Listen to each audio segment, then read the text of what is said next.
Hello everybody, this is SuperFang99. Before we begin, please make sure to like, comment, subscribe, and click the notification bell to be notified when I post a new video. It really helps out the channel. With that out of the way, today we are returning to the Dunwich Legacy.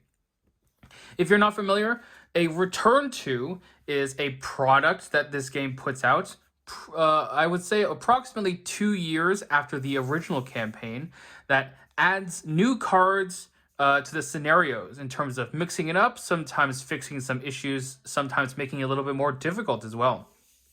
So today we're going to be tackling the return to the Dunwich Legacy after our successful run of it with Zoe and Rex. With that out of the way, let's talk about the investigators that I am bringing for this campaign. First off, here is Daniela Reyes. She is the mechanic. I'll read her off. She has 4 willpower, 1 intellect, 5 combat, and 2 agility, so she's going to be fighting a lot. As a reaction, after an enemy attacks you, accept an attack of opportunity you provoked. Even if that attack was cancelled, either deal a damage to that enemy or automatically evade it. Her elder sign is +1. If you were attacked by an enemy this round, you automatically succeed. Instead, she has 8 health and 6 sanity, and her deck building is similar to the other Edge of the Earth investigators, where she starts as a guardian and levels into a seeker. So Daniela is going to be our main fighter, of course, since that is what she's good at.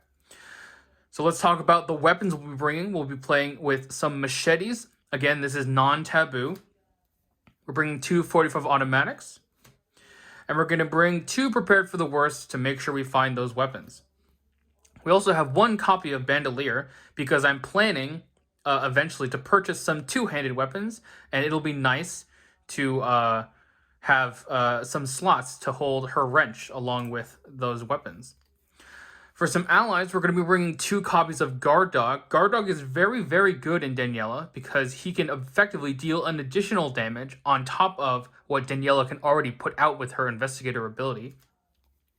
And she will bring some medical students for now. I'm planning to eventually slot them out for Pete Sylvester, the upgraded level 2 version. But for now, they represent good soak as well as some horror healing if we need it.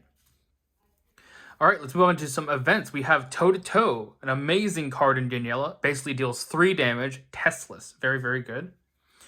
We have Taunt. This is for whippoorwills.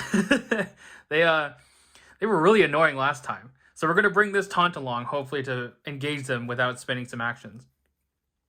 We're also going to bring along some evidence. I think Daniela is going to have a problem with getting any number of clues whatsoever, so evidence should help us in that regard. All right, next is Economy. We're bringing 2 copies of Stand Together and 2 copies of Emergency Cash. Some pretty standard economy right there. For skills, we have 2 copies of Vicious Blow and 2 copies of Guts. I didn't manage to fit Overpower in her deck. I don't think she'll have much of a problem, but these Guts are good. Obviously, Willpower is good, and we're gonna need it for Undimensioned and Unseen. Next are the baseball bats for her for her 5 level 0 cards. Baseball bats, just a good weapon. Might upgrade out of these, or not upgrade, replace these later. Who knows? We're bringing 2 copies of bandages for the health healing. Specifically for Guard Dog, because then you can heal the damage off Guard Dog and it can output even more damage. Pretty good. And we have 1 copy of Look What I Found in case she needs to do some cloovering as well. And of course, these are our signature cards. All right, next, our Clover is Jacqueline Fine, the Psychic. This is the first Mystic I've played on this channel, I believe. She has 5 willpower, 3 intellect, 2 combat, and 2 agility. As a reaction, when an investigator at your location would reveal any number of chaos tokens, reveal 2 additional tokens. Of the revealed tokens, choose and cancel 2 non-autofail tokens or 1 autofail token. Limit once per round. Her elder sign is a +1. If this effect is cancelled or ignored, however, draw a card. She has 6 health and 9 sanity, and she is a starter deck investigator, so she takes mystic cards pretty much only. And of course, she has her signatures. Jacqueline is going to be our Clover, and with such, we're going to be bringing along some mystic clue spells, namely Clairvoyance and Rite of Seeking. Both very good and very good to upgrade into.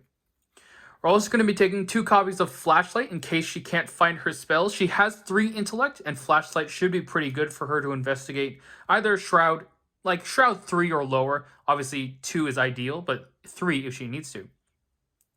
She's also bringing 2 copies of Shriveling just in case she gets some enemies.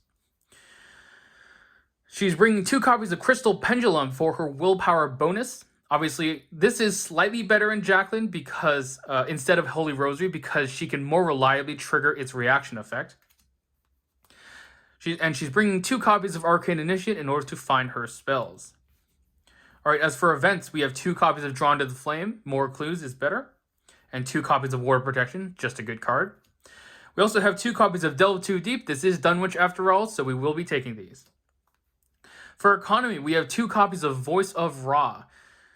Jacqueline can reliably get at least 3 out of this, and also it can be found with Arcane Initiate. But we are hoping to be able to find 5 or 7 resources out of this, if possible.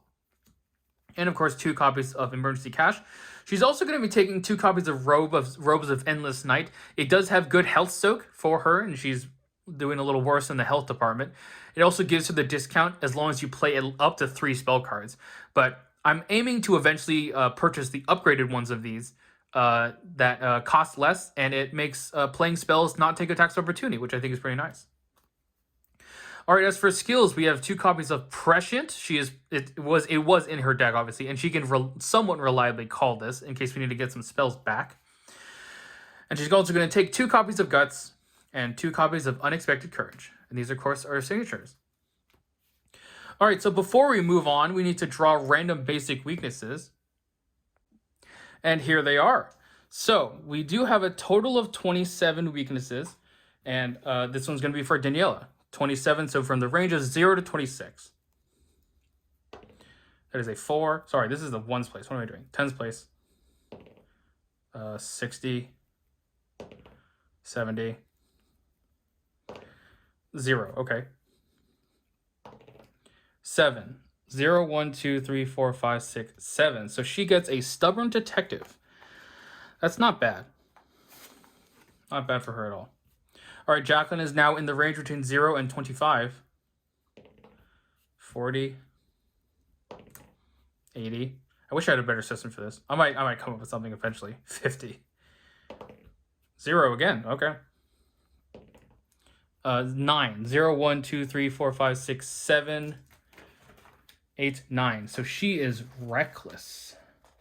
That should be fine. Yeah, she has high willpower. Hopefully she'll be able to pass that. All right, let me go sleeve that. All right, we're all sleeved up. I'm going to be putting this away because there's nothing actually in here that tells us anything specific about the scenarios. They're going to be all on the cards. What I am going to be doing is, in this campaign, I'm going to be trying to, well, there's a few things. First, I'm going to be trying to make choices that I didn't make in my own campaign, or in the original run of this campaign. So you'll see in a sec, but we're going to be starting with a different first scenario. And also we're going to be trying to put some tokens in the bag, if you know what I mean. Also, if there is ever a random chance that return to cards will be added into the scenario, for example, I believe in like Blood on the Altar, some of the locations get replaced with return to versions. In extracurricular activity, there's like the War and Observatory instead of the whatever. I'm going to be prioritizing the return to stuff just to make it so that everything is as different as it can be. I know that it might technically mess up like the probability distribution of some things, but it's technically possible, so they should have planned for it. And yeah, that's what we're going to be doing. All right, so with that out of the way, we have assembled our Investigator decks. We are going to be playing on Standard with these tokens. And of course, we're going to be choosing which scenario to go to first. As I said, or actually, as an additional thing to what I'm going to say, I'm going to be skipping any story and any card text that isn't from one of the return to cards. So just so that you're aware, I'm going to be skipping the story. However, we are going to be choosing to go to scenario 1A, extracurricular activity first, because that's what we didn't do last time.